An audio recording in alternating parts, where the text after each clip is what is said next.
باپ کو گن گن کر لوگ پیسے دیتے ہیں، ارے تف ایسی اولاد پر، آج تیرے پاس آ گیا تو کہتا ہے یہ میرا، یہ باپ کا ہے۔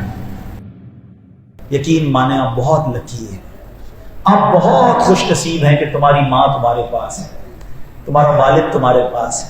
پوچھو ان سے جن کی ماں چلی گئی، پوچھو ان سے جن کا والد چلا گیا۔ اب جب مشکل آتی ہے نا تو ایسا لگتا ہے سر پہ کوئی سایہ نہیں ہے، کس کے پاس جاؤں دعا کرانے، کس کو کہوں میں پریشان ہوں۔ بندے کو بڑی تنہائی فیل ہوتی ہے، خاص طور پہ غم میں اور خاص طور پہ خوشی میں، کیونکہ جب کوئی بڑی خوشی ملتی تھی تو بھی ماں کے پاس جا کر دعائیں لیتے تھے، ماں اور دعائیں دیتی تھی، والد کو بتاتے تھے، وہ خوش ہوتا تھا۔ یہ ماں باپ بھی کمال لوگ ہیں، ہماری خوشی میں خوش ہوتے ہیں، حسد نہیں کرتے۔ دنیا میں یہ واحد رشتہ ہے جس میں حسد نہیں ہے۔ باپ چاہتا ہے کہ میرا بیٹا مجھ سے زیادہ ترقی کرے، دنیا میں کوئی نہیں چاہتا کہ مجھ سے آگے کوئی نکل جائے۔ ماں چاہتی ہے کہ میری اولاد مجھ سے زیادہ خوش رہے۔ یہ کمال رشتہ ہے، بے لوث رشتہ ہے۔ خوشی میں جاتے تھے تو دعائیں دیتے تھے، غم میں جاتے تھے تو تسلی دیتے تھے۔ اب کس کے کاندھے پر سر رکھ کر بات کریں، اب کس کی گود میں سر رکھ کر دعائیں لیں؟ نہیں ہمارے پاس ماں باپ، مگر میرے وہ بچوں جن کے ماں باپ ہیں، خدا را ان کی قدر کر لو، ان کو ٹائم دو، ان کے پاس بیٹھا کرو، یہ تمہیں لمحے زندگی بھر یاد آئیں گے۔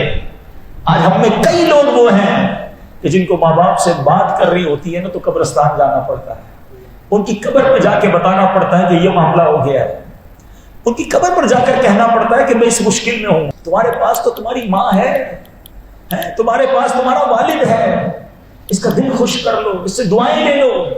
حدیث پاک میں آتا ہے جو بچہ اپنے ماں باپ کو محبت کی نگاہ سے دیکھتا ہے اللہ اسے مقبول حج کا ثواب عطا فرماتا ہے۔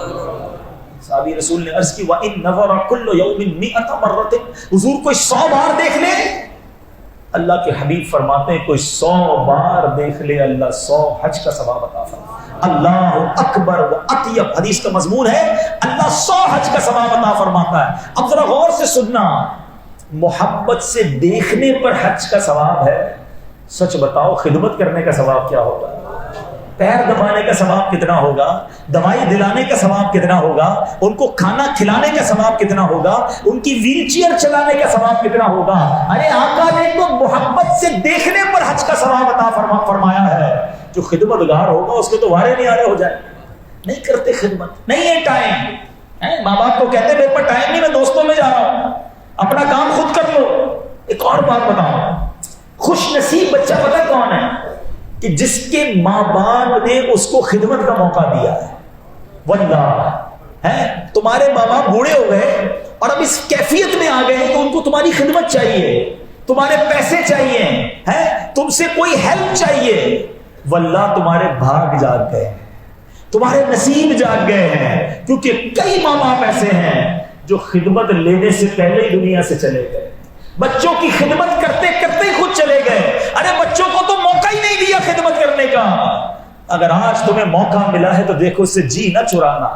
آج اللہ نے تمہیں سمجھ لو تمہارے گناہوں کے کفارے کا موقع آ گیا ہے، مگر آج اولاد کہتی ہے یہ میرے پیسے ہیں، یہ آپ کے ہیں، ابو میں نے کمائے، آپ نے کیا کیا ہے؟